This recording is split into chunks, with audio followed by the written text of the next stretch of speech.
The two Koreas stunned the world by agreeing to hold an inter-Korean summit between their top leaders, Moon Jae-in and Kim Jong-un.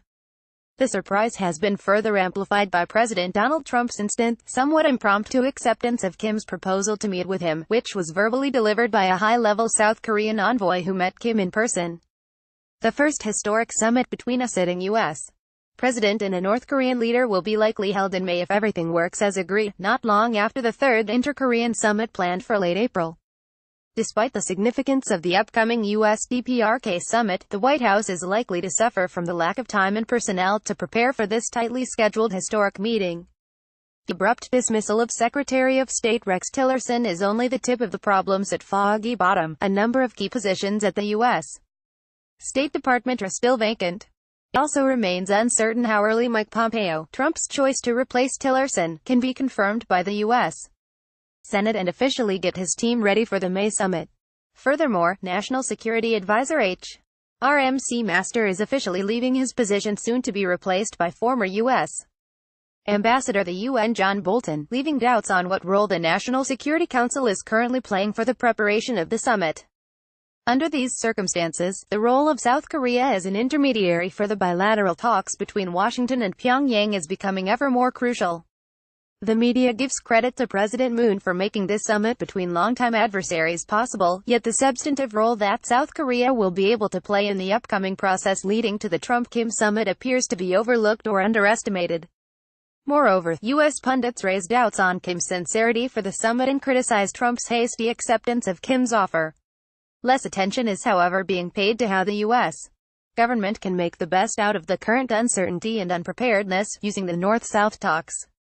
South Korea has already played a major role in turning this unthinkable U.S. DPRK summit into a real possibility, offering a bridge between Trump and Kim, who engaged in a fiery war of words just last year. And now, President Moon and his team are tasked with another critical, but difficult, mission, producing substantive outcomes in the upcoming inter-Korean summit which can satisfy all the parties involved, and thus paving a practicable way for an unprepared Washington as it embarks on its talks with Pyongyang. Diplomatic negotiations are generally a long process that requires expertise, strategy and preparation, with which the Trump administration is not well equipped at this moment. With no direct, high-level diplomatic channel set up yet between Washington and Pyongyang, South Korea, currently preparing for its own summit with the North, would be the most reliable source of information about Pyongyang's positions on potential agenda for the Trump-Kim summit. The three main agenda items for the inter-Korean summit have been announced: denuclearization, a permanent peace agreement and progress on inter-Korean relations. Among the three, the first two items are highly likely to be included in the Trump-Kim talks. The current diplomatic breakthrough with Pyongyang is unprecedented in terms of its top-down approach. This rare opportunity for a peaceful resolution of the tensions on the Korean Peninsula came about through strong initiatives from top leaders, particularly from President Moon. In addition, the breakthrough did not come overnight. Kim's New Year's speech was likely a response to Moon's consistent efforts to engage North Korea in a mutually beneficial process to reduce tensions on the peninsula. Unlike his two conservative predecessors, Moon Jae-in, a human rights lawyer, has persistently pushed for engagement with Pyongyang. In his interview with Time magazine during his presidential campaign last year, Moon emphasized the importance of restoring the damaged relationship with the North. Even if Kim is an irrational leader, we have to accept the reality that he rules North Korea, and therefore, we have to talk with him, said Moon. Further, his experiences to help engineer the second inter-Korean summit in 2007 and a series of six-party talks as chief of staff to President Roh Moo-hyun, 2003 to 2008, gave him some insights and confidence that the step-by-step approach applied in those early years would be still workable now.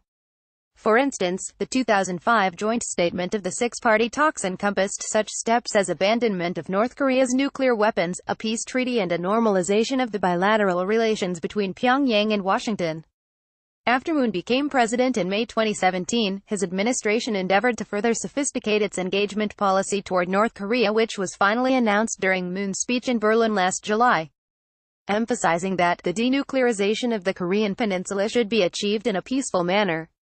Moon stated, "We do not wish for North Korea's collapse, and will not work towards any kind of unification through absorption in The following month, he also made it clear that no military actions would be taken on the Korean peninsula without South Korea's consent, amid military tensions intensified not only by Pyongyang but also by Washington. Kim did not immediately respond to Moon's overture and instead conducted a thermonuclear test in September. However, this was likely considered by the North Korean leader as a guarantee about his regime's survival, as his later shift to dialogue reveals. In particular, Moon's Berlin Doctrine was in contrast to ex-President Park Geun-hye's "unification is a jackpot" address in 2014, which could have been interpreted by Pyongyang as unification by the South's absorption of the North. Unsurprisingly, inter-Korean relations further deteriorated after Park's "jackpot" speech. It is thus possible that Moon's explicit promise not to attempt unification through absorption, together with his offer for dialogue, lessened Kim's suspicion about Seoul's intentions in later months, leading to his agreement on inter-Korean talks. Rationale behind North Korea's sudden willingness to talk is still unclear. Kim's confidence in North Korea's nuclear and missiles capability might be one factor, or the maximum pressure from the United States accompanied by international community's economic sanctions could be another.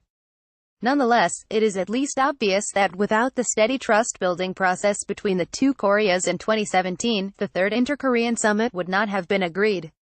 As the two Koreas did, the United States and North Korea need to embark on a trust-building process for the upcoming summit as early as possible. North Korean Foreign Minister's recent visit to Sweden, which represents U.S. interests in the isolated regime, with an expectation that 3 American detainees might soon return home, is a positive signal for trust building between Washington and Pyongyang. North Korea has not officially confirmed its summit with the United States, but this news implies that Pyongyang is stepping up its diplomatic preparation for the summit. Trump's appointment of Pompeo as State Secretary can be another positive signal from Washington. Pompeo has been well aware of the details of South Korea's outreach to the North through his intelligence channel. As chief of the CIA, he was in close contact with his South Korean counterpart, Soo-hoon, one of the key figures in the current inter-Korean dialogue.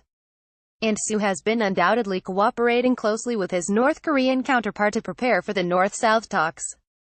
Despite the possibility that unexpected developments might derail the Trump-Kim summit, South Korea's active intermediary efforts backed up by the trilateral intelligence connection is likely to strengthen Washington-Seoul-Pyongyang coordination and thus increase the chance for the success of the upcoming summit. This article was originally published in National Interest. Carnegie's nuclear policy program works to strengthen international security by diagnosing acute nuclear risks, informing debates on solutions, and engaging international actors to effect change. The program's work spans deterrence, disarmament, non-proliferation, nuclear security, and nuclear energy.